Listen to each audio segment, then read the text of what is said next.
¿Qué tal? ¿Cómo están todos ustedes? Muy buenas tardes. Bienvenidos a este webinario de IntelliJuris. Y siguiendo con la temática que ha generado la ley de inversiones extranjeras, perdón, la ley de la industria eléctrica, esta cuestión de los acrónimos siempre me causa confusión.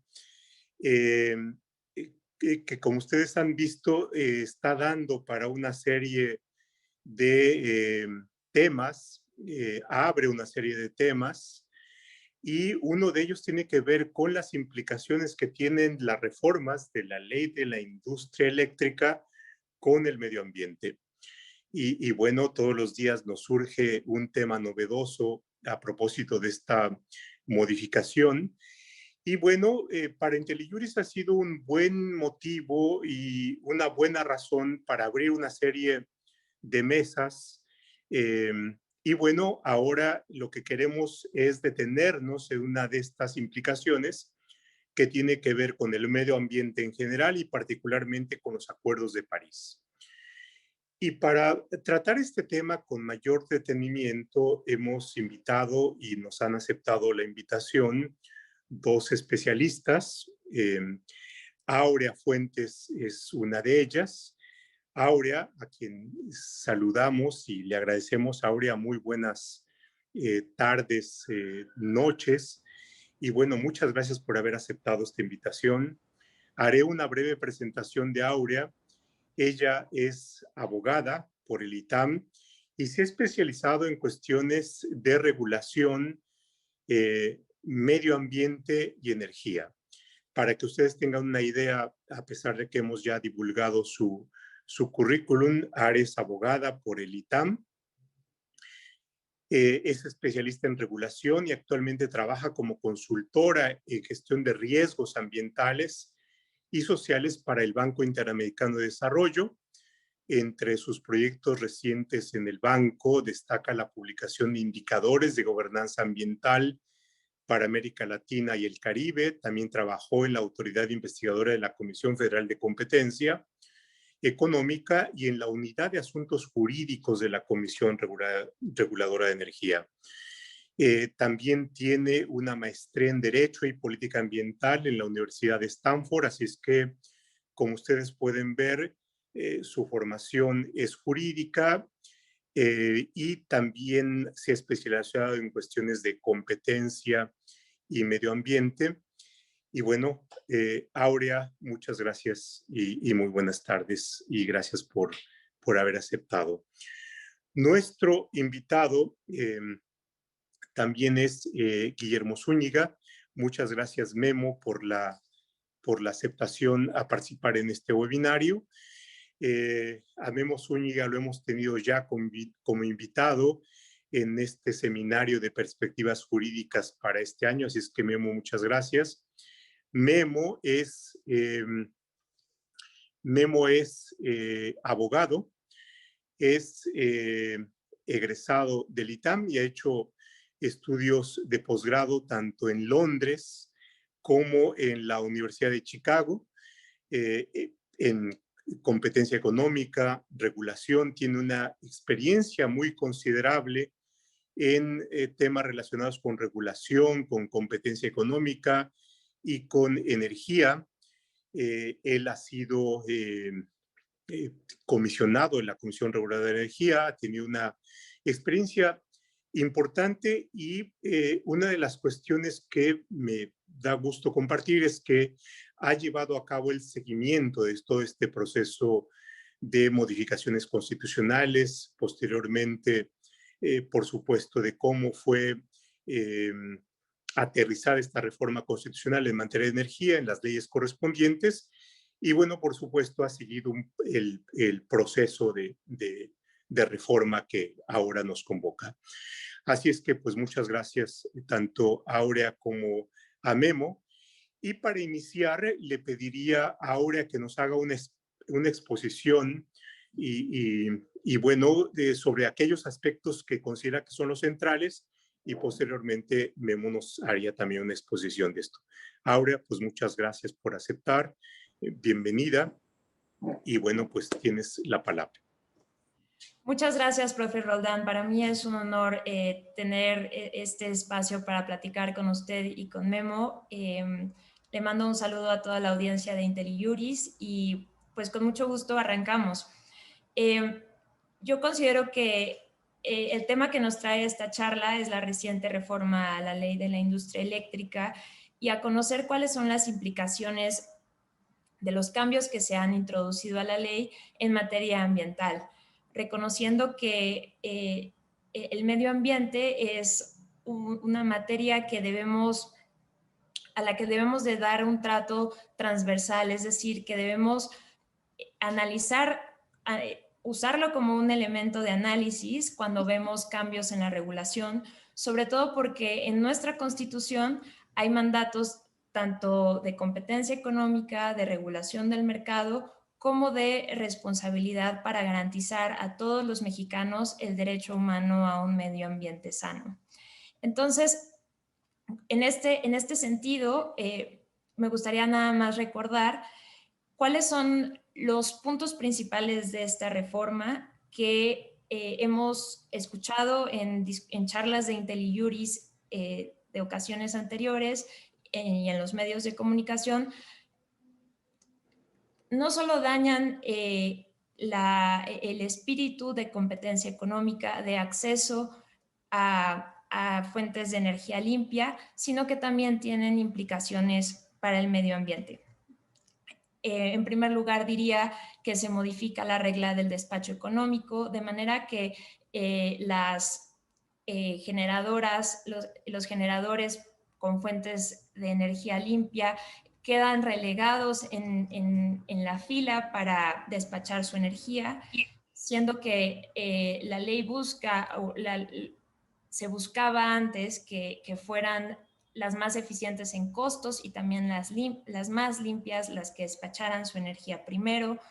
En segundo lugar, el cambio en las reglas para el otorgamiento de los certificados de energía limpia, en el sentido de que el nuevo esquema inhibe la entrada de nuevos proyectos de generación limpia.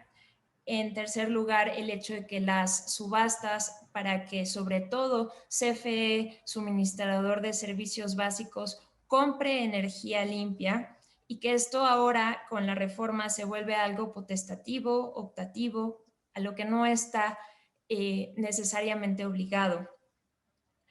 Yo diría que, bueno, en general estas son tres puntos que resumen un poco los cambios a la ley de la industria eléctrica y me gustaría que viéramos esto a la luz de los compromisos que México en materia ambiental ha asumido, en específico el del Acuerdo de París, que es un acuerdo que busca reforzar la respuesta mundial al cambio climático con el objetivo de que los países que son parte de este acuerdo hagan explícitos sus compromisos para reducir emisiones. Y es en ese sentido en el que creo que podemos, tanto Memo, usted y yo, platicar cómo la ley de la industria eléctrica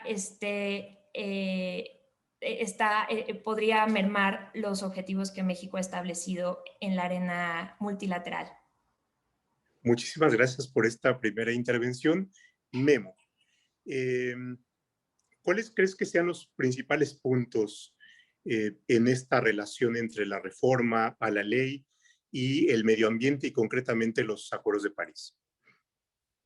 Muchas gracias, Pepe, y gracias por la invitación. Saludos a todos en la audiencia. Un honor estar aquí con Aurea y contigo. Pues mira, yo creo que Aurea ya le pegó al clavo en la discusión que tenemos que abordar. Mucho del debate que se ha dado alrededor de esta ley quiero mencionarlo así, está siendo compartimentalizado. Es una discusión mucho más profunda y mucho más amplia, donde se corre mucho el peligro de que por estar viendo un árbol te pierdas todo el bosque.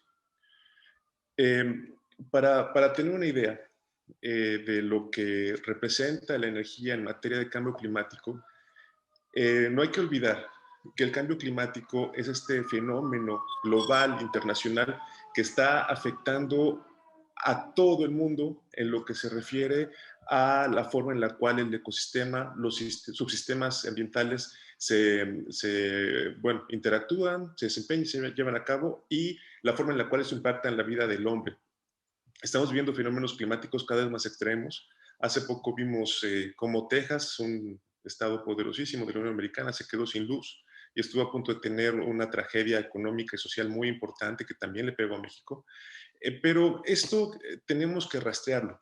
El cambio climático como fenómeno tuvo ya una consideración internacional desde ya en forma a nivel de acuerdo internacional desde 1988, cuando se conforma el panel intergubernamental de cambio climático, justamente para explorar este fenómeno que se empezaba ya a detectar por los científicos. Es un avance de la ciencia que empieza a detectar todo esto.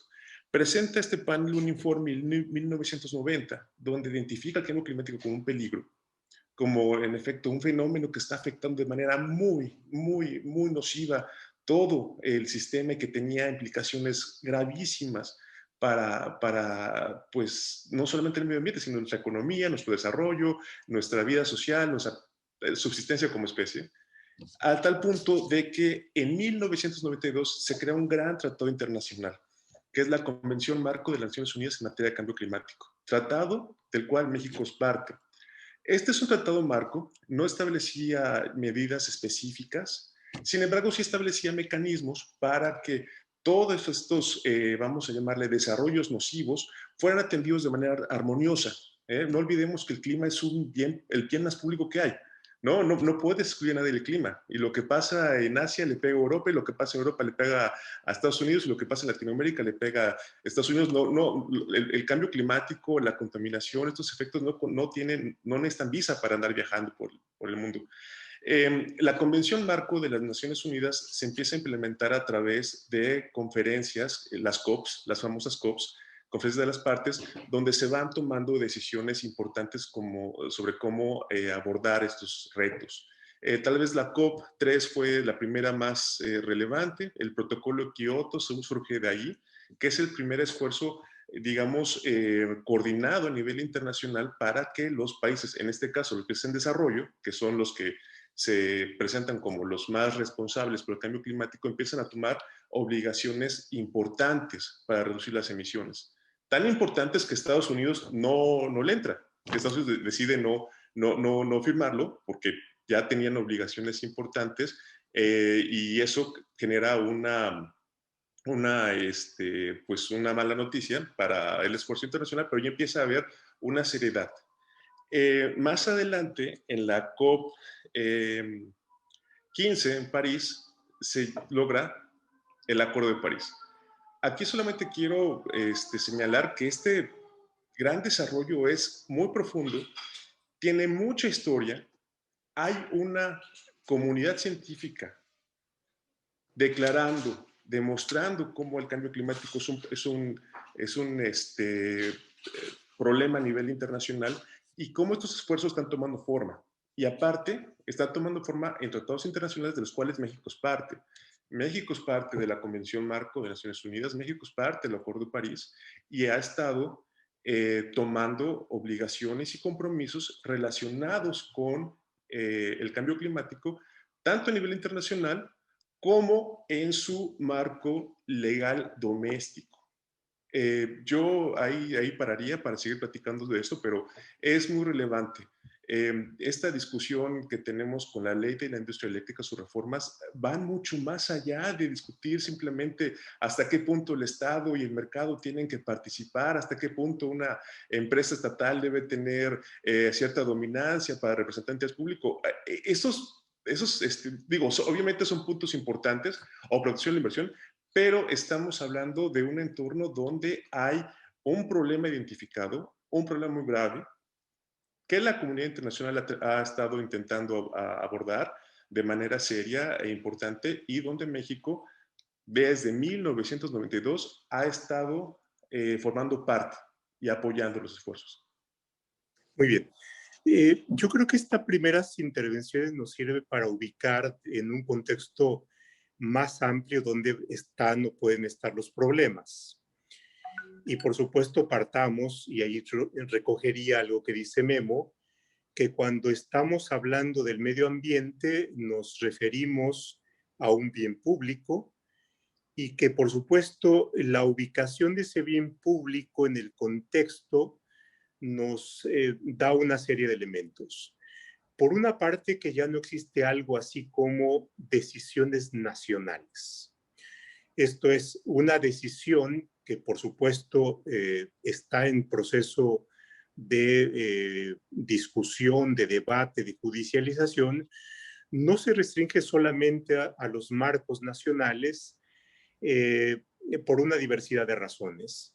Y por supuesto que esta decisión que se ha tomado en el ámbito interno tiene un impacto internacional y es posible, y yo creo que eso podemos irlo profundizando, esté comprometiendo compromisos que el Estado mexicano ha asumido, pero más allá que de los compromisos que puede verse a lo mejor desde una perspectiva formal, lo que está en juego, y aquí retomo esta idea del bien público, está en juego una serie de afectaciones que podemos resentir y podemos ver en el clima o podemos ver en la salud o en el futuro está comprometiendo lo que sucede con generaciones que vienen, ¿no? Entonces, digamos, en esta primera aproximación nos pone ese marco. Y a partir de ahí podríamos ver una serie de derivaciones que pueden tener como escenario digamos, los propios foros de discusión de las reformas. Y bueno, lo que hemos visto, por supuesto, es que en los juicios ya iniciados, parte de la argumentación tiene que ver con esto, con las implicaciones que en los foros nacionales y entre las cortes nacionales es relevante los argumentos que tienen que ver con el medio ambiente y por supuesto con los compromisos suscritos por México y asumidos por México. La otra cuestión tiene que ver con el posible escenario que pueda tener esta reforma en el marco internacional. Y ahí se nos abren otros foros y ver qué otra cuestión tiene que ver. Ahora, vayamos por partes. Y ahí Aure ha puntualizado varias cuestiones. Uno, por ejemplo, tiene que ver con las modificaciones de las reglas del despacho y de qué manera se da la prioridad en la reforma. Otro tiene que ver con los certificados de energías limpias y al menos ya tenemos aquí dos elementos. Entonces, me gustaría ahí, Aurea, que nos explicaras un poco cómo es que esta modificación de las reglas del despacho y la prelación o el orden antes de la reforma y ahora con la reforma se plantearía y cuál podría ser el impacto en esto que estamos y en lo que nos concierne en esta mesa, que es el medio ambiente y los acuerdos de París. Entonces, ahí me gustaría, y si quisiera pedirte que puntualizaras el impacto en esta parte. Claro, eh, para que México cumpla con sus compromisos de reducción de emisiones de gases de efecto invernadero, es muy importante que el sector eléctrico y muchos otros sectores, pero el sector eléctrico sobre todo, se transforme para ser mucho más limpio y para que las emisiones en las que participa este sector sean más bajas. Estaba leyendo hace poco que el sector eléctrico contribuye en México hasta un poco más de 30% en las emisiones de estos contaminantes. De manera que su participación es muy fuerte y por lo mismo es la importancia de este sector en renovarse y en reducir los contaminantes que hoy en día produce cuando genera electricidad, la electricidad que consumimos en nuestras casas. La ley de la industria eléctrica iba en ese sentido, estaba diseñada para poder incentivar nuevos proyectos de generación limpia y que cada vez más el sector eléctrico se limpiara de estas emisiones que les comento. Muy específicamente, el compromiso de México en el Acuerdo de París es reducir sus emisiones en general, todas sus emisiones de gases de efecto invernadero en 25% para el 2030. De manera que se volvió imperativo en 2015, que es cuando se adopta este compromiso de México, acelerar el paso y meterle velocidad para que el sector eléctrico pudiera tener una mayor cantidad de generación limpia. Por el contrario, lo que ahora vemos con esta reforma es que el despacho, por ejemplo, ya no está privilegiando, ya no le está dando ese impulso a las energías limpias que necesitamos para que México concretamente cumpla con este acuerdo y también otros de los que México es parte. Algo que ya mencionaba Guillermo es que México, si pensamos que es una orquesta, que el Estado mexicano es una orquesta, México cuenta con las mejores partituras en materia ambiental, en el sentido de que ha suscrito múltiples tratados, muchos acuerdos multilaterales y bilaterales en materia ambiental, pero al interior su ejecución es algo que está en duda. Muy bien, muchas gracias. Ahora, Memo, en esta cuestión de los certificados de energías limpias hay también otra discusión y por supuesto hay otra implicación. Para que tengamos todos como el mismo piso, me gustaría ahí que nos explicaras en qué consisten esto de los certificados de energías limpias, qué escenario teníamos antes de la reforma, cuál es el escenario ahora con la reforma y de qué manera esto se relaciona con los compromisos que México tiene en el escenario internacional. Gracias, Pepe. Pues es una pregunta muy relevante porque los CELS básicamente es el único instrumento del régimen nuevo que se creó a partir de 2014 con la ley de la industria eléctrica que fue creada en 2014 para impulsar energías limpias en la matriz energética. También se habla del porteo verde, banco de energía, pero esos son instrumentos viejos del régimen legado, ¿no? En el contexto como tú lo pones y como ahora lo he puesto bastante bueno, y yo quisiera insistir, es parte de... El impulso es tan poderoso que eso explica mucho de la resistencia que ves en todos lados hacia decisiones que no toman en cuenta el ángulo climático, que tratan de ver al sector energético, la política energética como encapsulado, sin que sea relacionado con otras prioridades del Estado. Pero bueno, la política de los certificados de energías limpias, desde que fue diseñada en la ley de industria eléctrica y que incluso también tiene una regulación en la ley de transición energética, parte de la misma generación de leyes que vienen de todo este movimiento, es un instrumento que busca una adicionalidad. Es un instrumento que no busca premiar a cualquier tipo de generación de energía limpia, tal y como es definida por el artículo 3º de la Ley de Industria Eléctrica. Es un instrumento que busca impulsar nuevas inversiones. ¿Qué quiere decir? Que si tú quieres impulsar las nuevas inversiones, este incentivo tiene que estar dirigido a los nuevos proyectos que se vayan a dar a partir de 2014. Por eso no se toman en cuenta como premio para las inversiones que ya se llevaron a cabo. ¿Por qué? Porque ya se llevaron a cabo. No hay que incentivarlas, ya están funcionando, ya están desquitando, ya tuvieron una lógica económica y financiera, y tan es así que están ahí, ¿no? Y ahí estamos hablando principalmente de las hidros de la CFE. Sin embargo, pues parte de lo que está siendo discutido es un trato injusto, ¿no? Le da CELS a los nuevos proyectos de energías limpias y no se los da a los viejos proyectos de energías limpias. Esto pues trata de modificarse. ¿Cómo? Dándole los CELS a los viejos proyectos de energías limpias, lo cual de nuevo es redundante y necesario porque esos proyectos ya tienen una lógica económica que resultó en su culminación y no necesitan ese impulso. ¿Quiénes sí necesitan el impulso? Los nuevos.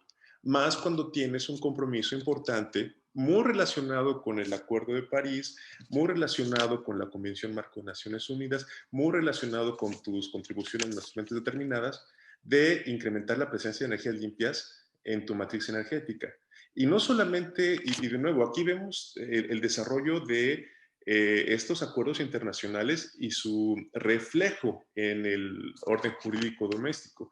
Es el artículo transitorio, por ejemplo, la Ley General de Cambio Climático, una ley que se aprobó en 2012, que yo la veo completamente integrada a esta gran corriente internacional de conciencia y compromiso para combatir el cambio climático, buscaba ya, de 2012, reducir las emisiones en un 30% para 2020, en un 50% para 2050 y buscar que la generación eléctrica limpia fuera del 35% para 2024. Esto ya era desde 2012.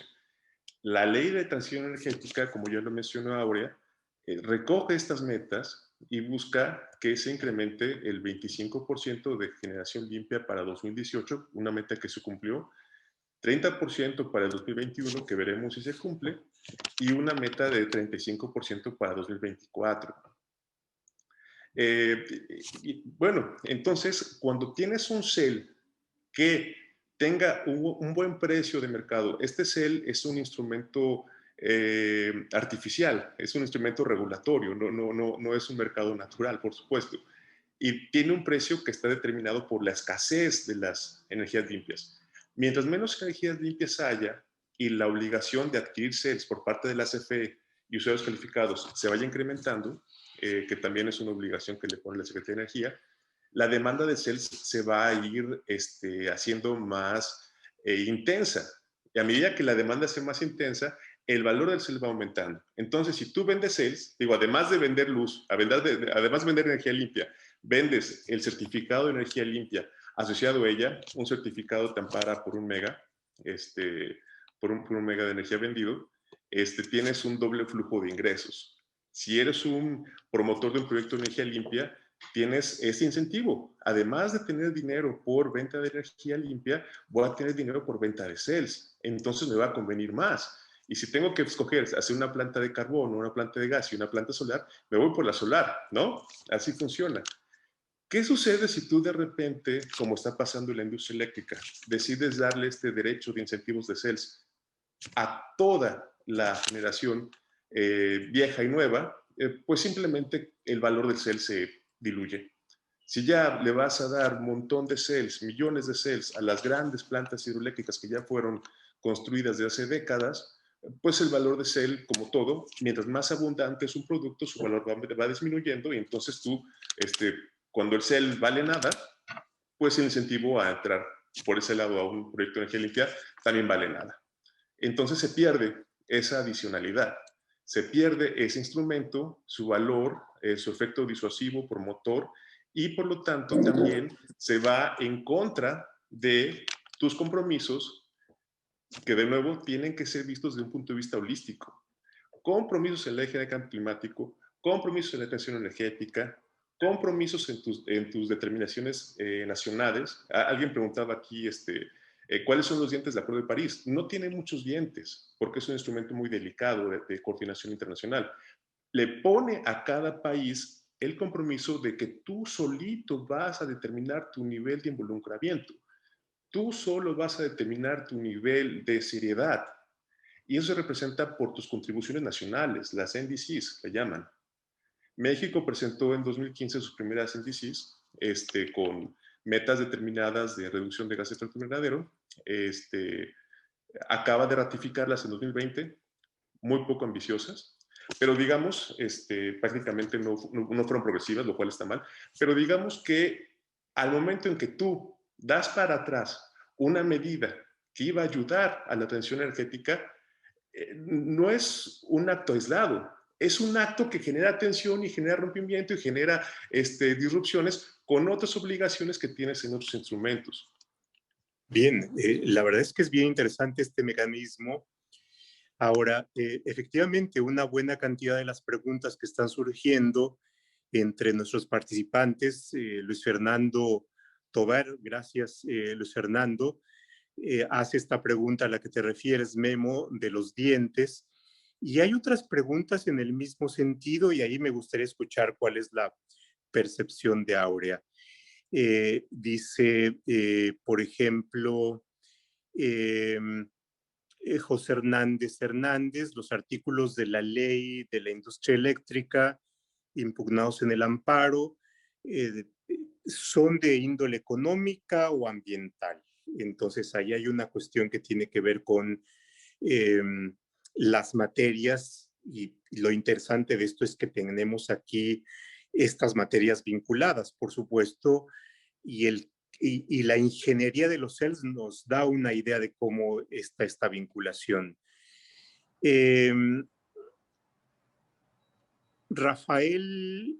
Richard Calderón refiere, ¿quién sancionaría a México por incumplir acuerdos internacionales? Un poco ya Memo planteaba la respuesta a estas preguntas. Bueno, Aurea, me gustaría que ampliaras un poco esta cuestión. México celebró, bueno, adquirió estos compromisos internacionales. Eso importa o implica que hay obligaciones que México ha asumido. Y bueno, si hay obligaciones, normalmente estamos habituados a pensar cómo es que podemos hacer efectivas esas obligaciones.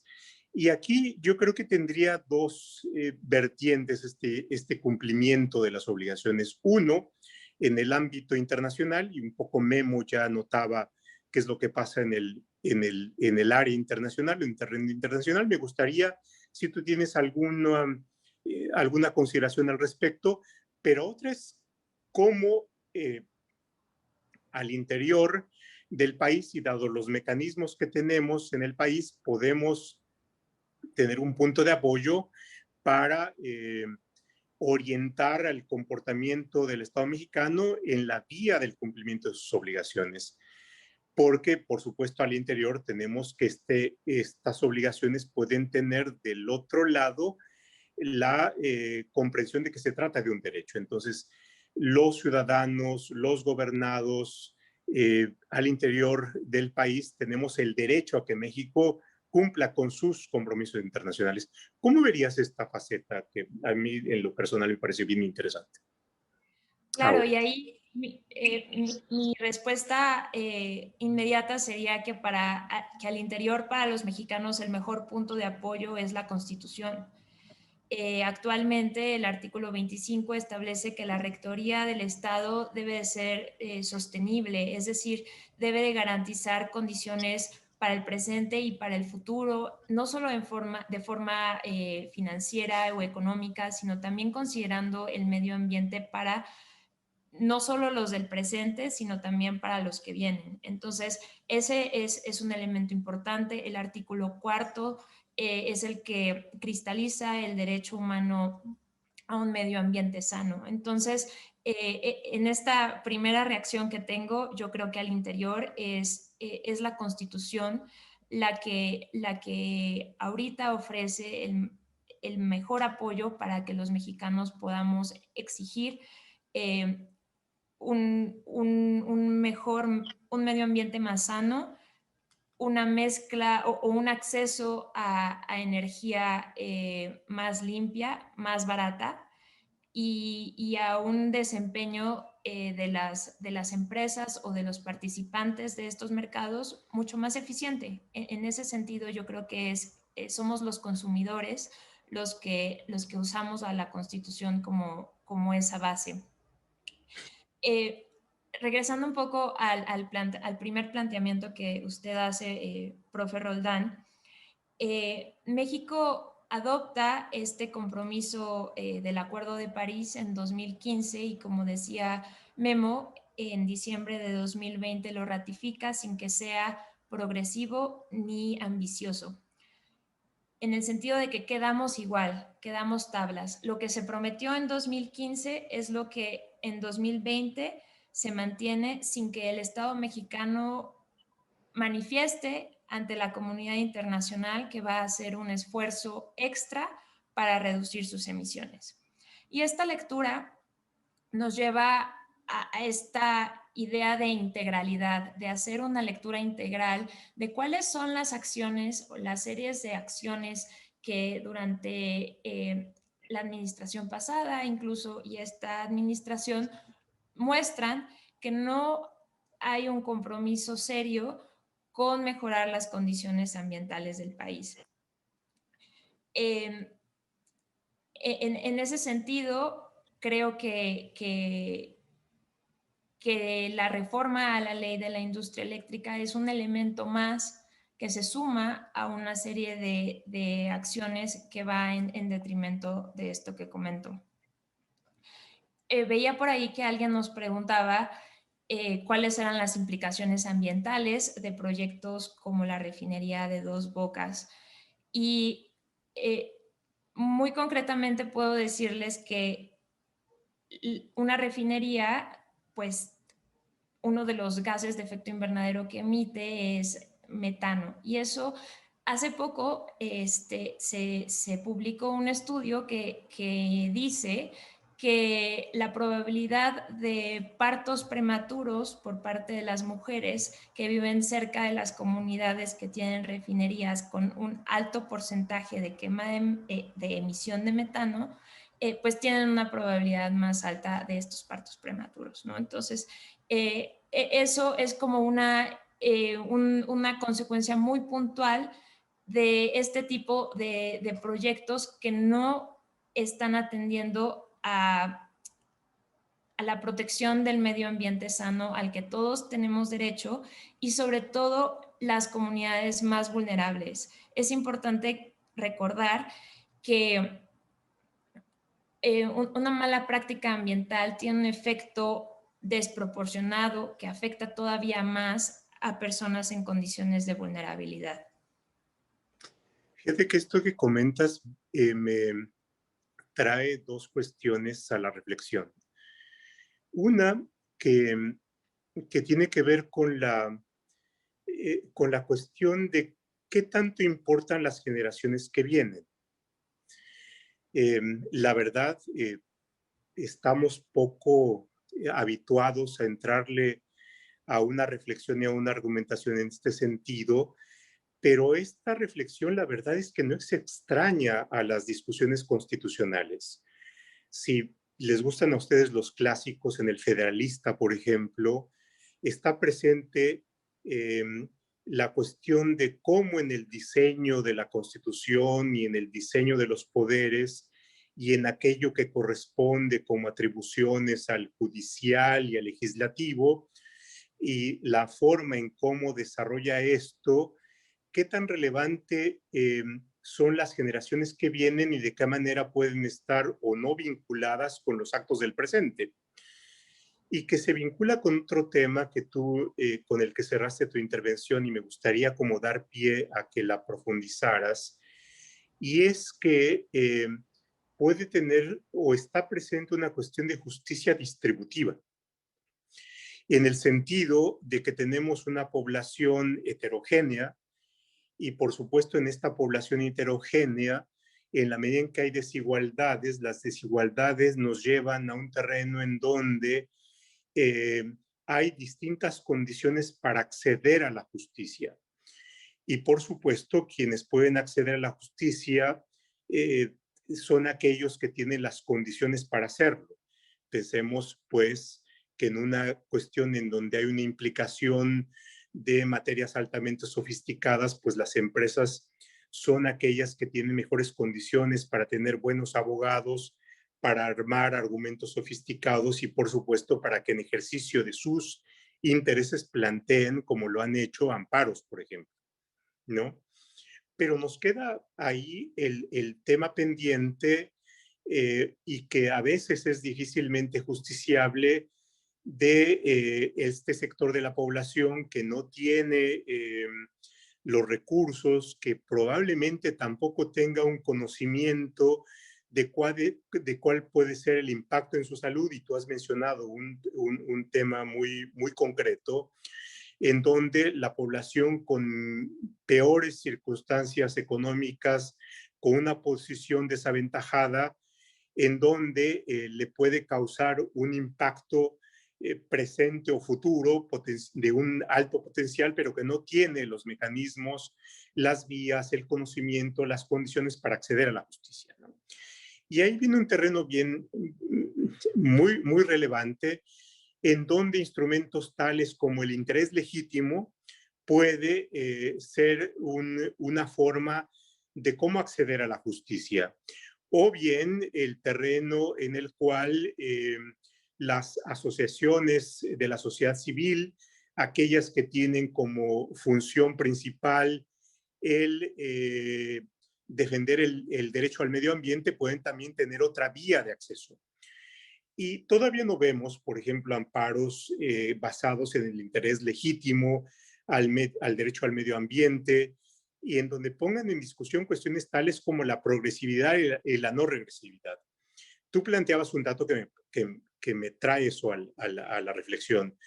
Es decir, dices, se quedó en tablas. Es decir, no avanzamos, pero tampoco retrocedemos.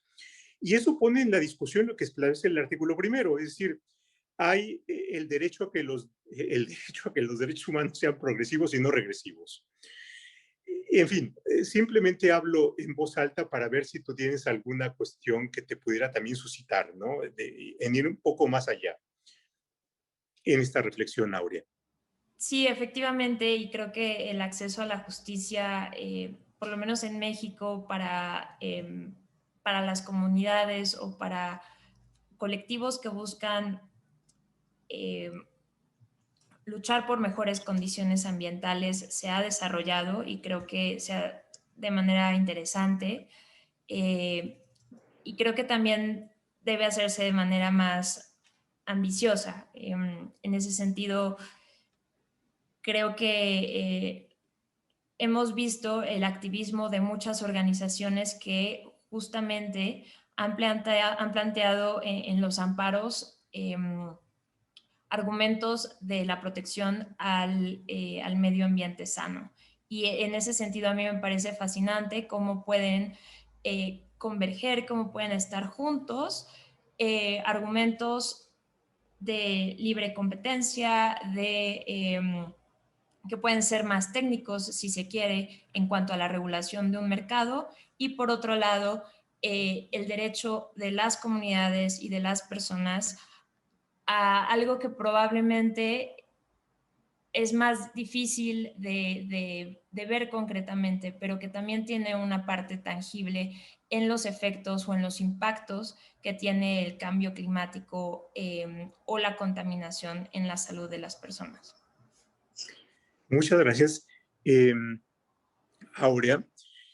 Daniel Salazar pregunta, en su opinión, ¿qué debe hacer México para devolver la confianza y certidumbre a los inversionistas después de esta ley? Horacio Martínez hace una pregunta interesante. Incluso, ¿qué pasará en cuanto al ODS número 7 sobre energía asequible y no contaminante? ¿Ya como país no cumpliremos? Es una pregunta que se formula Horacio. Memo, ¿alguna reacción sobre estas preguntas? Es muy interesante. El ODS 7, el Objetivo de Desarrollo Sostenible, recordemos, el Objetivo de Desarrollo Sostenible es las metas que sustituyen a los Objetivos del Milenio, con Programa de Naciones Unidas, pero ese en particular indica que tenemos que irnos a energías limpias para buscar un desarrollo sostenible, ¿no? Es parte de las discusiones que se han estado elaborando a nivel internacional y que van de nuevo permeando hacia políticas, leyes domésticas y que tenemos que tener mucha conciencia. Obviamente, es muy relevante recordar esto siempre. Ya la política climática no es una política meramente ambiental. La política climática es una política energética. La política climática es una política de desarrollo, es una política social, es una política de justicia. Y hemos visto esos desarrollos tomar forma de muchas diversas maneras. Para mí, Pepe, por ejemplo, ahorita que mencionas el juicio de amparo, sus reformas al dar lugar a este interés legítimo para dar legitimidad de pedir la protección del amparo, tenían este espíritu más garantista, buscar protección ante este tipo de riesgos a estos derechos. Ahorita que tú lo mencionaste, obviamente en los amparos vienen las empresas que están legitimados porque tienen un permiso y eso les da standing, les da legitimación, pero también estamos viendo cómo el litigio climático viene por Greenpeace México o Senda, organizaciones que no tienen ningún permiso, no generan ni un mega, sin embargo representan intereses importantes que deben de ser tutelados y a partir de ahí vienen los amparos. Ya se han estado dando y cuando tú ves las reflexiones, justamente recogen los principios que fueron acuñados a nivel internacional. Por ejemplo, este principio de precaución que determina que el medio ambiente tiene que ser protegido, incluso si no hay una certeza científica probada completamente y de manera exhaustiva de que va a ser dañado, es un principio que viene de la Convención Marco de 1992. O sea, estamos, de nuevo, estos conceptos, estas nociones, estas preocupaciones tienen ya 30 años prácticamente de estar siendo impulsadas y estamos viendo ya en México 2021 que están siendo impulsadas en la forma, por ejemplo, de medidas cautelares. El principio de precaución establece, pues yo lo entiendo un poquito así como pues el principio de cuando te detiene alguien que está tomado, que está manejando y está borracho, ¿no? Oye, ¿qué pasó? Estás borracho y estás manejando, no puedes hacer esto. Oye, no he causado daño a nadie, ¿eh? No he atropellado a nadie, no he chocado, no. Sí, ya sabemos que no has hecho nada, pero el riesgo que estás creando y el daño posible que puedes causar a bienes tan preciosos como la vida están en este momento en peligro por tu negligencia. Así que, ¿sabes qué? Dejas de manejar y te vas a sancionar. Ese es el principio precautorio en materia ambiental. El riesgo que estás tomando es tan grande y el bien que estás poniendo en riesgo es tan precioso, el medio ambiente, que no te va a permitir que siga adelante. Entonces, voy a darte una suspensión, la voy a confirmar y además te voy a dar una sentencia en contra. Bueno, es algo que está viendo no solamente en México, está viéndose en muchos países. Estamos viendo cómo incluso jóvenes, niños que no han sufrido un daño en su persona, o sea, no han tenido una quemadura, no se le cayó en su casa, pero sin embargo están diciendo que el cambio climático y los efectos nocivos van a afectar para mal su forma de vida y las decisiones que van a tomar de dónde vivir, cuánta familia van a tener, porque, a ver, cambio climático, no va a haber agua, el océano se está acidificando, la pesca se va a hacer más escasa, el rendimiento de los cultivos se va a empobrecer. Las migraciones centroamericanas que estamos viendo, que están llegando de manera impresionante, se debe a que las personas ya no tienen la posibilidad de hacer una vida con base en los instrumentos que tenían antes, porque ya cambió el clima. Bueno, en fin, la calidad de vida, las heladas, las sequías, todo esto está creando que las condiciones del futuro sean muy nocivas para una persona que apenas va a decidir las cosas importantes. Mira, yo tengo 40 y al rato, en unas horas, voy a tener 44 años. No, Yo bueno, ya tomé, felicidades anticipadas. gracias, yo ya tomé decisiones, gracias a Dios, dentro de circunstancias que yo podía tomar decisiones de vida, pero hombre, un joven de 17 que apenas va a ver que va a estudiar, dónde quiere trabajar, dónde quiere vivir, cuánta familia quiere tener, no le va a ser posible por un entorno tan hostil de un mundo con golpes climáticos que cada vez son más evidentes. Eso ya es algo que preocupa. El cambio climático realmente, como decía Aurea, cada vez está teniendo más atención porque ya tenemos impactos físicos, ya no son las abstracciones que estamos viendo. Pero bueno, volviendo al tema, el orden jurídico ha desarrollado principios para proteger este bien, el cambio climático, y de ahí vemos el principio precautorio, de precaución, el principio de progresividad, tienes que ir para adelante y no para atrás, ¿no? Si ya viste sales que están impulsando energías limpias, no los puedes quitar. Si ya hiciste subastas donde las energías limpias están ganando y penetrando cada vez más porque son muy, muy baratas, mucho más baratas que los fósiles, porque el insumo es gratis, ¿no? El sol es gratis, el viento es gratis. Si las cancelas, puede ser que te des para atrás. El principio de no regresión y equidad intergeneracional ya está en el marco jurídico mexicano. En jurisprudencia se han reconocido, y es más, el acuerdo de Escazú que es un acuerdo muy importante en materia de justicia y acceso a información ambiental, fue ratificado por México en noviembre y fue publicado el 9 de diciembre en el Diario Oficial de la Federación, por un congreso con la conformación política que ya conocemos. Y ahí vienen estos principios de manera fehaciente, y ya no solamente estamos hablando de un tratado abstracto, ya forma parte del bloque constitucional, según el artículo primero, y va a tener, por supuesto, y está teniendo, por supuesto, mucha influencia en las decisiones de los que están aplicando las leyes, incluyendo los jueces. Ahora, Aurea, hay preguntas que están formulando aquí nuestros participantes. Leo la de Horacio Martínez. Dice, ¿qué pasará con las empresas que se han comprometido a reducir sus emisiones directas e indirectas ante sus grupos de interés? Por ejemplo, aquellas que divulgan a través de CDP y que esta reforma a la ley de la industria eléctrica les pega en sus metas. Entonces, ahí hay una implicación hacia las obligaciones de las empresas. Bueno, aprovecho también aquí para don Bernardo Rodríguez habla de una pregunta en otra sección. Si usted la vuelve a reiterar, me serviría muchísimo para recuperarla aquí en el chat. David Gómez Sixto dice, ¿qué repercusiones tendrá el discurso de Rick Perry sobre la soberanía nacional energética en México y Alemania? Y Alemania solo produce el 3.1% de energía sustentable e importa entre el 70% al 85% de energía no sustentable. Revisar el documento de Shell.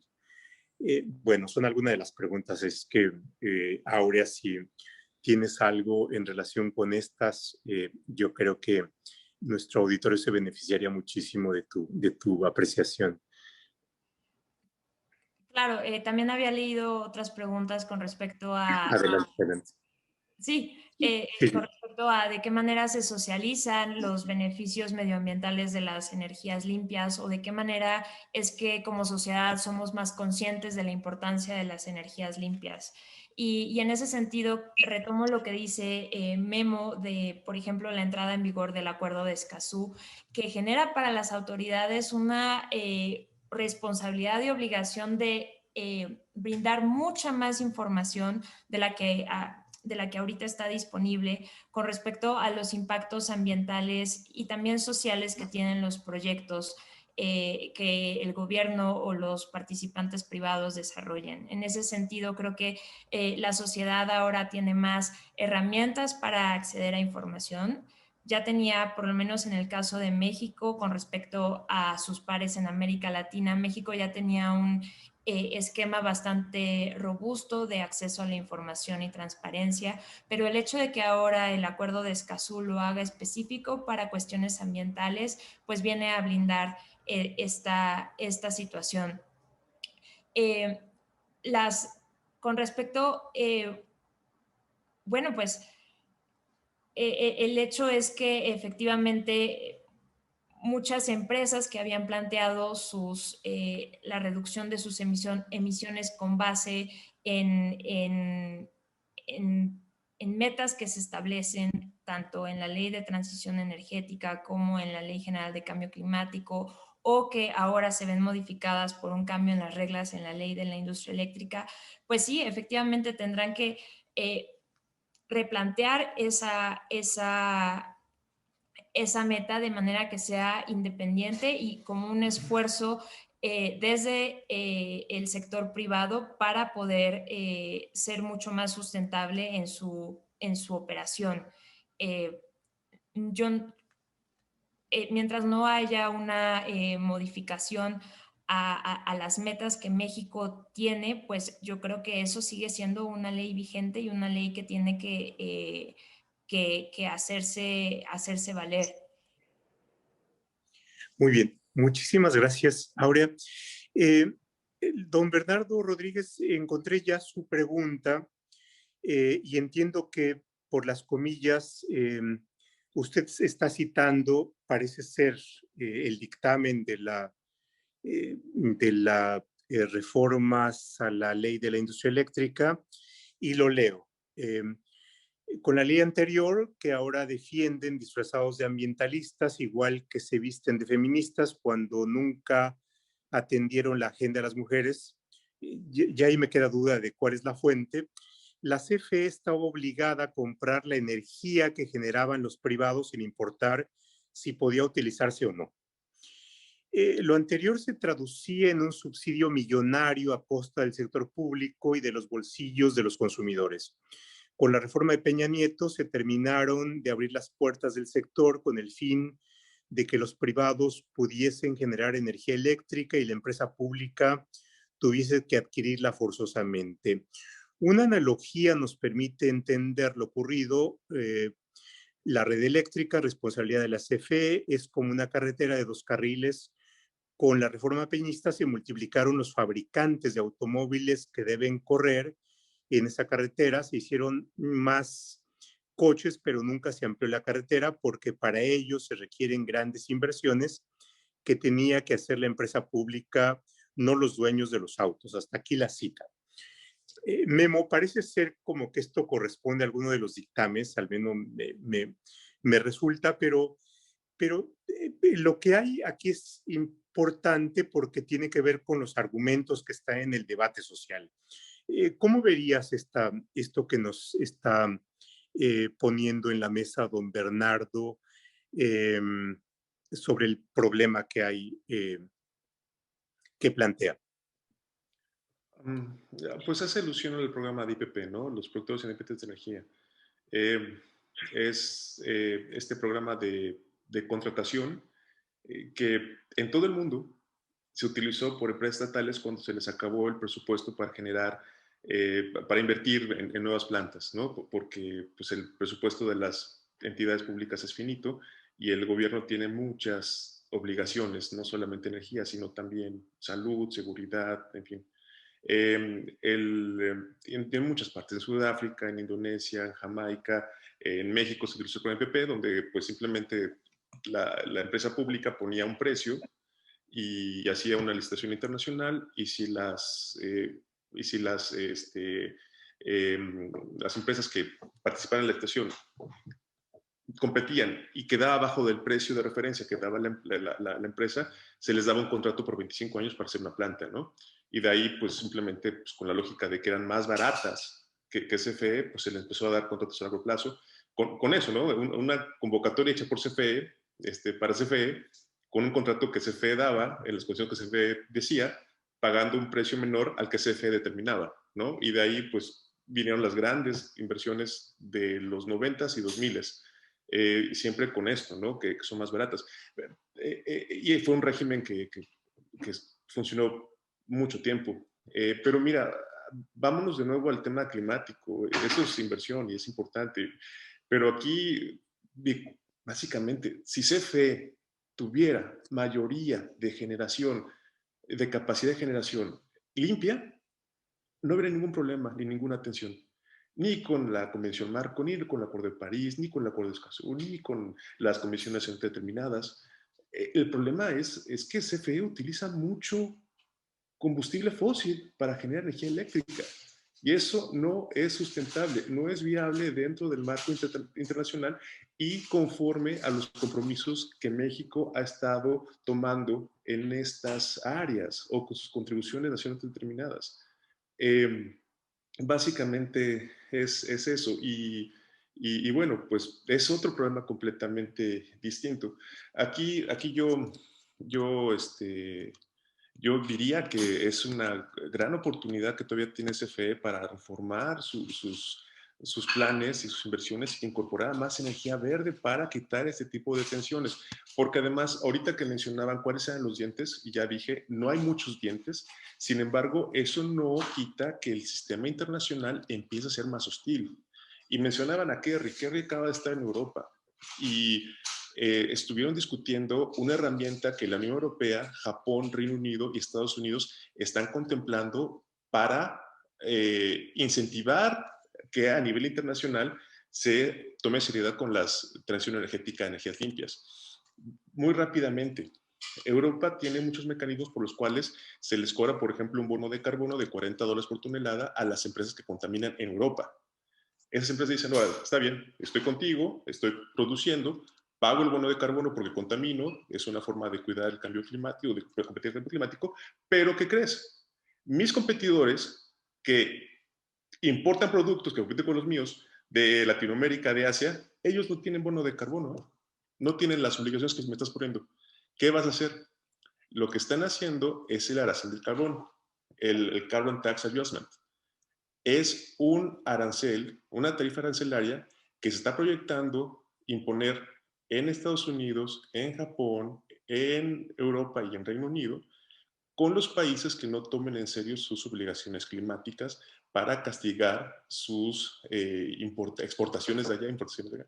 Y eso es algo importante, ¿no? Esos sí son dientes. Biden ya dijo que es una posibilidad. Así como Trump tenía las facultades ejecutivas para poner aranceles en materia de libre comercio, las pueden poner. Europa las quieren poner. Kerry está buscando que no las impongan inmediatamente, que se esperen a la COP26, que ya viene, para ver si las obligaciones y los mensajes pudieran dar una medida menos agresiva, pero lo que se está platicando es que ahí vienen. Y esos sí son dientes. Y entonces, cualquier país que no demuestre un compromiso y una seriedad con el combate al cambio climático, que ya lo dijo Aurea, lo dije yo, México no está demostrando hacerlo, pudiera tener este castigo de comercio internacional bastante legítimo por parte de mercados muy relevantes. Eso, por supuesto, nos abre otra vía, ¿no? Aurea, se nos está, ya estamos en la dirección de cierre de este webinario. Así es que si tienes alguna reflexión final, adelante. Sí, yo nada más diría que nos corresponde a todos estar ser muy conscientes de las implicaciones de esta reforma en materia ambiental. Veía una pregunta que tiene que ver con el alcance del interés legítimo para que cualquier persona pudiera impugnar la ley de la industria eléctrica. Y yo considero que eso es algo que se está planteando y que por lo que se está luchando. Mi reflexión final sería que la ley de la industria eléctrica, la reforma es, como mencionaba antes, una pieza más en una serie de acciones en detrimento del medio ambiente que ha llevado a cabo esta administración, desde la reducción de presupuestos, la desaparición de fondos, el hecho de que hacia afuera se ratifiquen los compromisos internacionales, pero hacia adentro haya poco andamiaje o incluso poco castigo a quienes dañan el medio ambiente, es algo que a mí me genera preocupación y que por lo menos creo que para terminar en una nota positiva, lo que a mí me motiva a ver es la participación de las personas cada vez teniendo más y mejor información sobre las implicaciones de las decisiones que se están tomando en materia energética. Aurea, muchísimas gracias. En verdad, te lo aprecio. Memo, una reflexión final. Segundo lo que dijo Aurea, estamos viendo cómo este movimiento legislativo realmente no tiene por qué ni debe ser juzgada como un movimiento parte meramente de política energética. Estamos en un universo donde hay muchísimos instrumentos muy bien articulados a nivel doméstico, a nivel internacional. Tenemos un principio de convencionalidad que ya está en la Constitución, que hace que se tenga que ver este tipo de movimientos, de decisiones de manera holística con respecto a otros sectores, a otras aproximaciones. climático no es ambiental nada más, climático es muy transversal y lo vamos a ver cada vez más. Transporte, vivienda, migración, desarrollo, financiamiento, ya lo decían, los bancos también están cambiando sus prácticas de prestar dinero con base en que ya no van a dar dinero a proyectos fósiles. En fin, es momento de que todos los actores, el gobierno, el sector privado, vean que este fenómeno es amplísimo, profundísimo, y no perdernos en debates muy reduccionistas y aislacionistas donde nadie gana. Pues Memo, Aurea, muchísimas gracias por haber compartido sus conocimientos, sus reflexiones con nosotros, a quienes nos han acompañado como participantes en este webinario. También les agradecemos su generosidad por haber aceptado esta invitación y pues muchas gracias a los dos. Cuídense mucho y pues nos veremos próximamente de seguro. Aurea, Memo, muchas gracias. Gracias, Pepe. Gracias, Aurea. Saludos a todos. Hasta luego. Cuídense mucho. Gracias.